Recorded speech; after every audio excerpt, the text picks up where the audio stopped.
Hello बच्चों, welcome in next lecture. चलिए, you know पिछले लेक्चर में हम लोगों ने एक तरह से मैं रिकैप कर रहा हूँ। पिछले लेक्चर में हम लोगों ने जो कंसेप्ट पढ़ा था आपका, ठीक है, प्लैंक्स क्वांटम थ्योरी हमने स्टार्ट किया था और हमने फार्मूला लिखा था कि E इक्वल टू क्या, एच न्यू या एस सी अपॉन क्या बेटा, लेमडा। ठीक है, हमने इस पे क्वेश्चन भी प्रैक्टिस किए। ठीक है, आप और हमने मिलके इस पे क्या किया, क्वेश्चन प्रैक्टिस किया, बहुत सारे क्वेश्चन देखे भी कि हाँ इसको ऐसे सॉल्व करेंगे, इसको ऐसे सॉल्व करेंगे, है कि नहीं। बट अब हम लोग जरा यहाँ पे ध्यान देते हैं कि क्योंकि हमें एग्जामिनेशन हॉल में जो कैलकुलेशन है वो बहुत फास्ट करनी है कि नहीं, चाहे वो नीट हो चाहे जेई हो। ठीक है, तो उस पर्पज से मैं आपको एक शॉर्ट ट्रिक दे रहा हूँ। ठीक है, और उस शॉर्ट ट्रिक फार्मूला को आप सभी लोग प्लीज याद रखिएगा। अगर मैं लिखूं कि E इक्वल टू, ध्यान रखना बेटा, E इक्वल टू, ठीक है, 19.89 into 10 to power -26 upon lambda, upon lambda. ठीक है, यहां लेमडा किस में बेटा, मीटर में, याद रखना।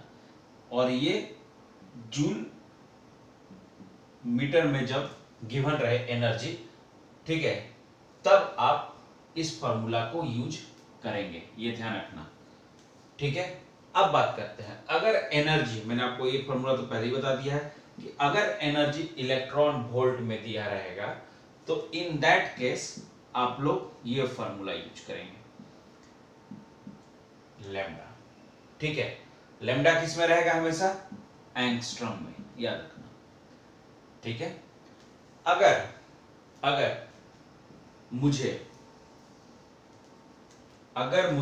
ध्यान रखना है यहाँ पे, एनर्जी का वैल्यू अभी भी इलेक्ट्रॉन वोल्ट में है, बट लेमडा का वैल्यू अब एंगस्ट्रॉम में ना होके किस में हो गया, नैनोमीटर में, तब ये फॉर्मूला का यूज कर सकते हैं। आप सभी लोग देख लो और उतार लो। ठीक है, ये तीनों फॉर्मूला शॉर्ट फॉर्म है, आप जितना जल्दी हो सके इसे लिख लें और याद रखेंगे, मेमोराइज रखेंगे।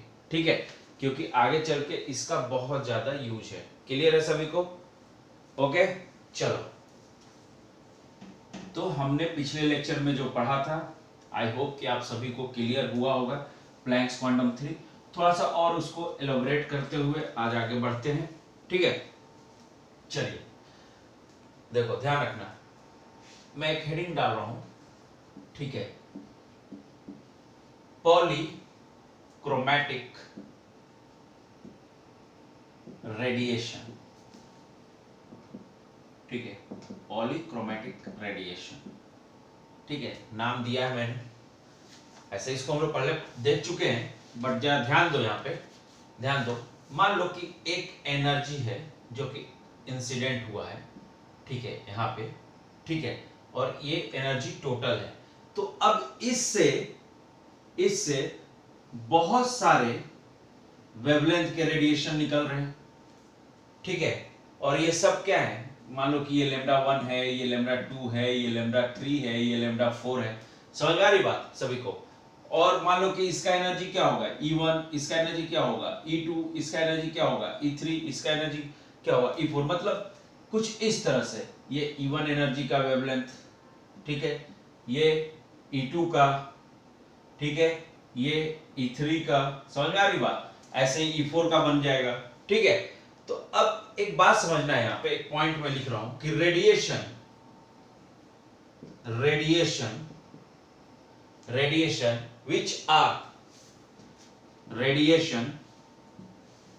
which are क्या बेटा, consist,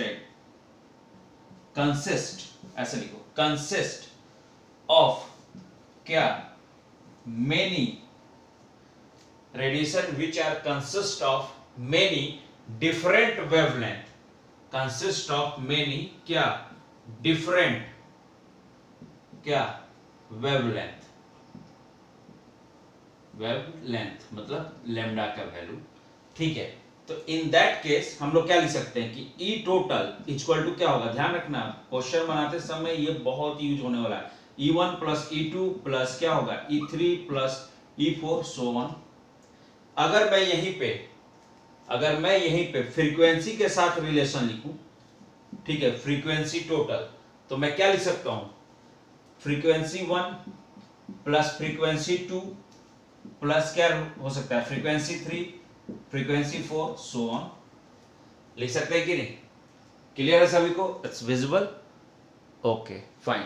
अगर मैं यहीं पे 1 बाई लेमडा को अगर मैं डिफाइन करूं, टोटल लेमडा, तो क्या लिख सकता हूं, 1 by lambda 1 plus 1 by lambda 2 plus 1 by lambda 3 plus 1 by lambda 4, so on. ये हो सकता है। क्लियर है सभी को? ये पॉइंट देख लो, सभी को समझ में आ रहा है क्या लिखा हूं?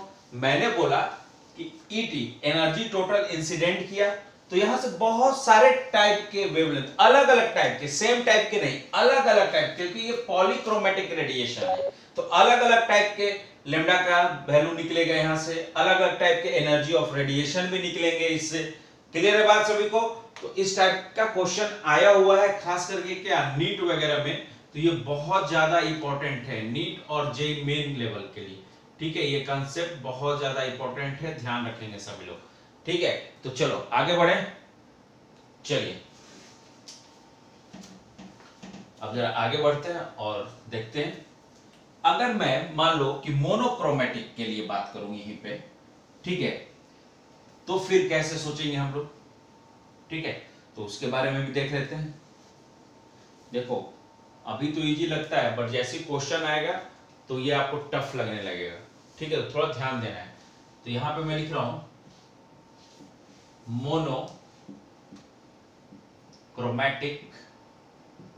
Monochromatic radiation.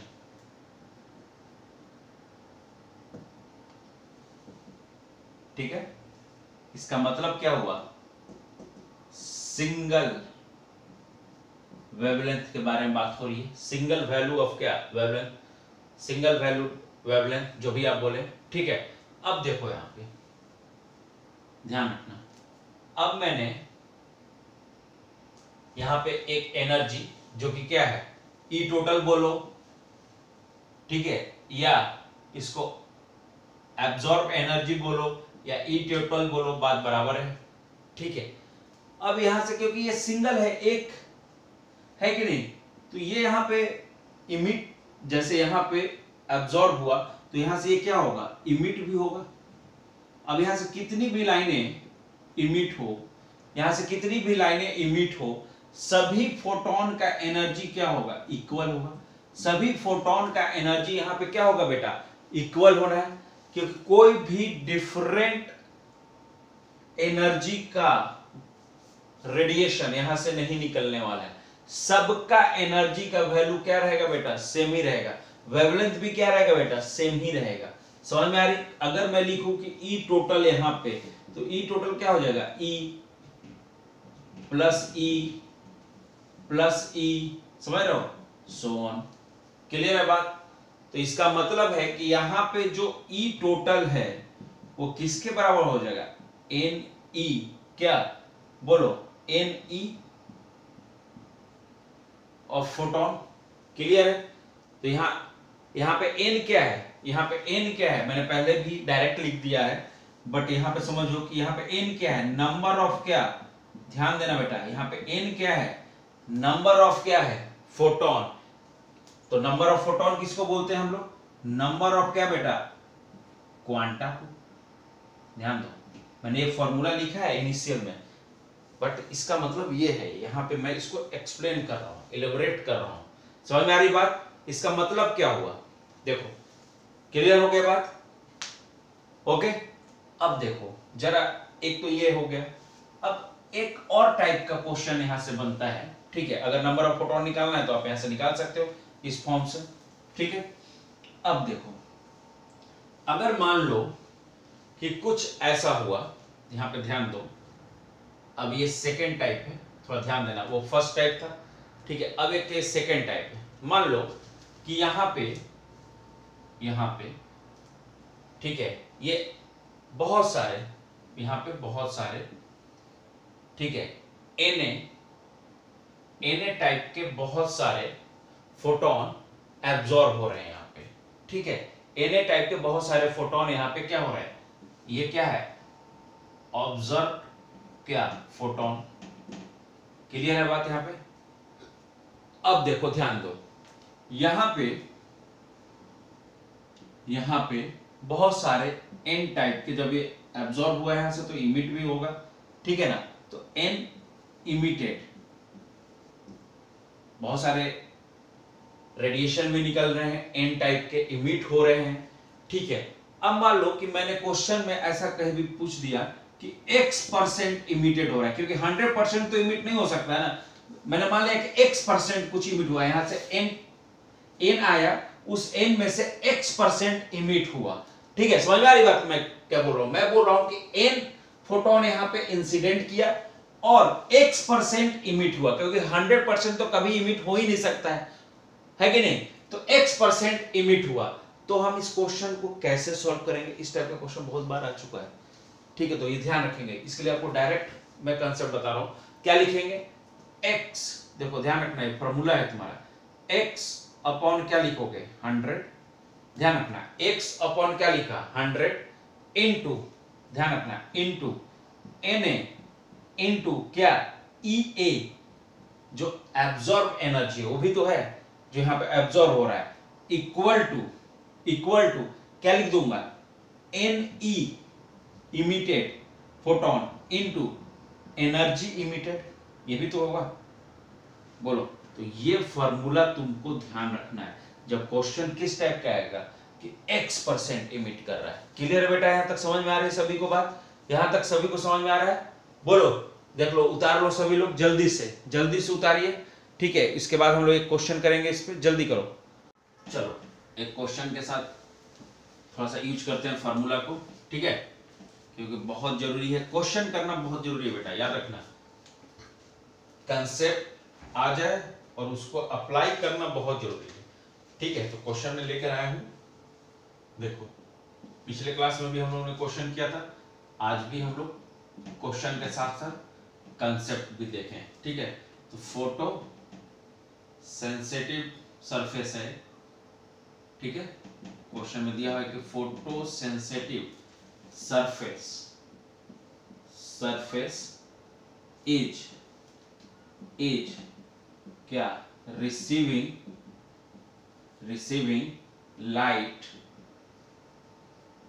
लाइट ऑफ क्या वेवलेंथ कितना 5000 क्या है अपना angstrom at the rate of 10 to power minus 7 joule पर सेकेंड, ठीक है। तो पूछ रहा है कि द नंबर ऑफ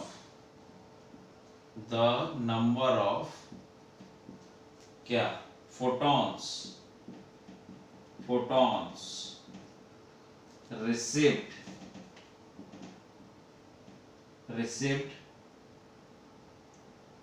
पर सेकेंड ईच, ठीक है, यहां पे डी है, याद रखना, received per second each. First option 2.5 into 10 to power 11, second option 3.0 into 10 to power 22, C option 2.5 into 10 to power 18 and D option none, ठीक है। ये क्वेश्चन सभी लोग उतार लें। A photosensitive surface is receiving light of wavelength 5000 angstrom at the rate of 10 to power minus 7 joule per second. The number of photons received per second each, ये आपको बताना है, ठीक है। कैसे सॉल्व करेंगे जरा सोचो, क्या करेंगे। तो देखो जो फॉर्मूला हम लोगों ने देखा, तो ये क्या है मेरा, यहाँ पे क्या दिया हुआ है, लेमडा ए दिया हुआ है, एब्जॉर्ब जो है उसका वैल्यू कितना दिया हुआ है, देखो लेमडा ए कितना दिया हुआ है 5000 एंगस्ट्रॉम दिया हुआ है, क्वेश्चन देखो 5000 एंगस्ट्रॉम, ठीक है, तो ये मैंने लिख लिया, कितना 5000 एंगस्ट्रॉम, क्लियर है बात। अब देखना, तो ईटी जो ई टोटल है, तो एनर्जी ऑब्जर्व जो एनर्जी है इन 1 सेकेंड कितना है, 10 टू पावर -7 जूल, यही है, ठीक है। अब जरा मेरे को बताओ फॉर्मूला क्या लिखें, ET इक्वल टू क्या लिखूंगा बोलो, N इंटू ई फोटोन, अरे यही लिखेंगे ना, बोलो, तो ET इक्वल टू देखो कुछ नहीं, N इंटू ई फोटोन क्या है, बस वही Hc अपॉन लेमडा, ध्यान रखना टर्म खाली चेंज है, थोड़ा लिखने का तरीका चेंज हुआ, 10 टू पावर -7 ET का वैल्यू, ई टोटल, N निकालना है, तो देखो शॉर्ट जो तरीका है वो लगा दिया है, अभी हटूंगा तो तुम्हें दिखेगा, 5 इंटू 10 टू पावर -7 मीटर। देखो शॉर्ट जो टर्म तुमको सिखाया था सॉल्व करने के लिए वो तरीका लगा दिया है, ठीक है। जो जूल में हम लोग लिया था ना ई का वैल्यू निकालने के लिए, वही लिखा है वैल्यू, एच और सी का वैल्यू क्या जाता है 19.89 इंटू 10 टू पावर -26 जूल में, जब एनर्जी लेना हो तो, ठीक है, तो वही रख दिया है डायरेक्ट। तो इसको जब आप सॉल्व करोगे, जब तुम इसको सॉल्व करोगे तो जो वैल्यू आता है, जो वैल्यू आएगा यहाँ पे, आप इसको सॉल्व करोगे तो n का जो वैल्यू आता है, n का जो वैल्यू आता है वो आता है approx 2.5 into 10 to power 11, clear कर लो, इसका जो वैल्यू आता है वो आता है 2.5 इंटू 10 टू पावर 11, क्लियर है सभी को, यहाँ तक क्लियर है सभी को, चलो बेटा, ठीक है, इसका आंसर तो क्लियर है सभी को, ओके। चलो अब नेक्स्ट एक और क्वेश्चन हम लोग देख लेते हैं, ठीक है, क्योंकि देखो जितना क्वेश्चन हम लोग प्रैक्टिस करेंगे बेटा उतना अच्छा रहेगा, इस हमारे कंसेप्ट के लिए जितना क्वेश्चन हो जाए, ठीक है। तो चलिए नेक्स्ट जो हमारा क्वेश्चन है वो मैं लेकर आया हूँ, बहुत अच्छा क्वेश्चन है, वो आया हुआ क्वेश्चन है एग्जामिनेशन में, ठीक है। तो ये क्वेश्चन है कि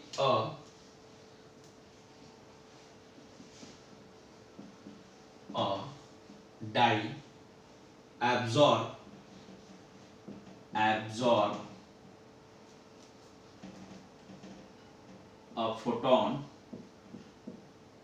photon of क्या wavelength lambda and re-emits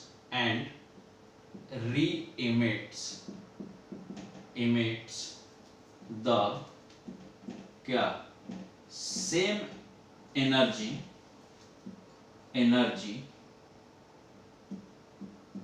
into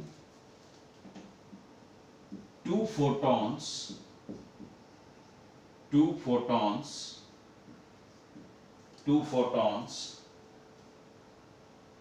of wavelength क्या है lambda 1 and क्या है lambda 2 रिस्पेक्टिवली, बहुत बढ़िया, फुल स्टॉप। द वेवलेंथ पूछ रहा है कि the wavelength lambda is related with lambda 1 and lambda 2 h, बहुत बढ़िया, ठीक है। तो option A lambda 1 plus lambda 2 divided by lambda 1 into lambda 2, option B lambda 1 lambda 2 divided by lambda 1 plus lambda 2, option C lambda 1 square lambda 2 square upon lambda 1 plus lambda 2 and d is none। ठीक है, ये अपना question है। देख लो, a die absorb a photon of wavelength lambda and re-emits the same energy into क्या, two photons of wavelength lambda 1 and lambda 2 respectively। the wavelength lambda is related with lambda 1 and lambda 2 as, तो option दिया हुआ है कि lambda 1 plus lambda 2 divided by lambda 1 into lambda 2, lambda 1 into lambda 2 divided by lambda 1 plus lambda 2, lambda 1 square lambda 2 square divided by lambda 1 plus lambda 2, d है none. क्या कैसे बनाएंगे, क्या सोचेंगे, देखो सोचो जरा कैसे सॉल्व करेंगे। थिंक अबाउट दैट, क्या कैसे सॉल्व करेंगे। ठीक है, जब तक सोचोगे नहीं तब तक बनेगा नहीं। ठीक है, तो थोड़ा सोच लो। ठीक है, जल्दी जल्दी थिंक। देखो बहुत इजी कंसेप्ट है। ठीक है, अगर थोड़ा सा दिमाग लगाओगे, ठीक है, तो क्वेश्चन बन जाएगा। देखो यहाँ पे बन जाना चाहिए। यस, चलो इतना काफी है जगह। ये ध्यान दो, ये इंसिडेंट रेज था, मान लो ई टोटल एनर्जी, तो उससे बहुत सारे रेज निकल रहे थे, तो मान लो मैंने E1 और E2 लिखा। ठीक है, दो रेज लिखे, तो इनका वेवलेंथ भी तो लैम्डा 1 और क्या हो सकता है, लैम्डा 1 और क्या हो सकता है, लैम्डा 2। तो E टोटल इक्वल टू क्या हो सकता है, E1 प्लस क्या, E2। देख लो, समझो इस बात को जरा। क्या लिखा मैंने कि E टोटल एब्जॉर्ब हुआ, ठीक है, और उससे जो अपना क्या हुआ, रेडिएट हो रहा है एनर्जी, वो हो रहा है E1 और क्या, E2 जो इमिट हो रहा है। तो उसका वेवलेंथ लैम्डा 1 और लैम्डा 2 मैंने माना। अरे मान सकता हूं ना, इतना तो सोच ही सकते हैं। ठीक है, अब मेरे को जरा ये बात बताना कि जो अपना एनर्जी होता है उसके इनवर्सली प्रोपोर्शनल क्या होता है, लैम्डा, जो हमने पढ़ा है। तो E/1 ET इक्वल टू क्या हो जाएगा, 1 लैम्डा टोटल। अगर ऐसा लिखूं मैं, लिख सकता हूं कि नहीं, देख लो, इक्वल टू क्या हो जाएगा, बोलो, 1 लैम्डा 1 प्लस 1 क्या, लैम्डा 2। लिख सकता हूं मैं ऐसा कुछ। क्लियर है सभी को, ये पॉइंट सभी को क्लियर है यहां तक। देख लो, ये समझ में नहीं आ रहा है तो जरूर क्लास में पूछना है। ठीक है, जल्दी। ये समझ में आ रहा है सभी को। अब मेरे को बताओ कि क्या मैं यहां से, ध्यान दो, यहां तक क्लियर है, क्या मैं यहां से इसको ये लिख दूं कि लैम्डा टी, अगर मैं इसको सॉल्व करूं, ठीक है, तो मैं ये लिख सकता हूं कि लैम्डा 1 इंटू क्या लिख सकता हूं, देखो, लैम्डा 2 अपॉन क्या लिख सकता हूं, ध्यान देना, एक मिनट। अगर मैं 1 लैम्डा टी लिख रहा हूं, 1 अभी भी क्या है, लैम्डा टी है। ठीक है, तो ये नीचे तो आ गया लैम्डा 1 इंटू क्या, लैम्डा 2, तो ऊपर क्या आ गया, लैम्डा 1 प्लस क्या, लैम्डा 2। तो ये 1 लैम्डा टी का वैल्यू है कि नहीं। तो लैम्डा का वैल्यू, लैम्डा टी का वैल्यू क्या आ जाएगा, lambda 1 into lambda 2 upon lambda 1 plus lambda 2। देख लो, ये वैल्यू आना चाहिए। क्लियर है, तो इसका मतलब ऑप्शन कौन सा सही होगा, बी। देख लो, क्लियर कर लो इस कंसेप्ट को। अगर किसी को डाउट है तो पूछ लेगा। ठीक है, कंसेप्ट को क्लियर कर लेना है यहीं पे। कोई भी डाउट हो, anyone have a doubt, just ask me. ठीक है, देख लो सभी लोग, किसी को दिक्कत है, anyone have a problem with this solution, just tell me. इसलिए मैं हट गया हूं। क्लियर है सभी को, ठीक है बेटा, ओके फाइन। देखो, ये पूरा चैप्टर जो है अपना आज कंक्लूड होगा। प्लैंक्स क्वांटम थ्योरी आज हमने कंक्लूड कर दिया। ठीक है, सारी इसकी चीजें मैंने डिस्कस कर दी है। अब जो नेक्स्ट जो टॉपिक मैं पढ़ाने वाला हूं बहुत इंपॉर्टेंट है, it's called as photo electric effect. क्या बोलते हैं उसे हम? फोटो इलेक्ट्रिक क्या इफेक्ट। ठीक है, ये भी इसी में आता है, प्लैंक्स क्वांटम थ्योरी के बाद पार्टिकल नेचर में ही आता है। ये जेई मेन और आपका नीट पॉइंट ऑफ व्यू से बहुत ज्यादा इंपॉर्टेंट है, ये ध्यान रखना। ये जेई मेन और नीट पॉइंट ऑफ व्यू से बहुत ज्यादा इंपॉर्टेंट टॉपिक है। तो इसको मतलब हमें प्रॉपर और अच्छे ढंग से इसे प्रिपेयर करना होगा, क्योंकि इससे हर साल क्वेश्चन लगभग आ रहे हैं इंटरवल में, या मान लो कभी कभी तो रिपीट हो जाता है कि अगले साल भी पूछा, इस साल भी पूछ दिया। ठीक है, तो इसको हमें प्रिपेयर एकदम करना है अच्छे से। तो चलो बेटा, मिलता हूं मैं आपसे नेक्स्ट लेक्चर में। ठीक है, फोटो इलेक्ट्रिक इफेक्ट मैंने टॉपिक भी बता दिया, आप भी थोड़ा सब पढ़ के रखें, रीडिंग डाल के रखें। चलिए मिलते हैं नेक्स्ट लेक्चर में, तब तक के लिए thank you so much, bye, see you in next lecture. चलिए बाय।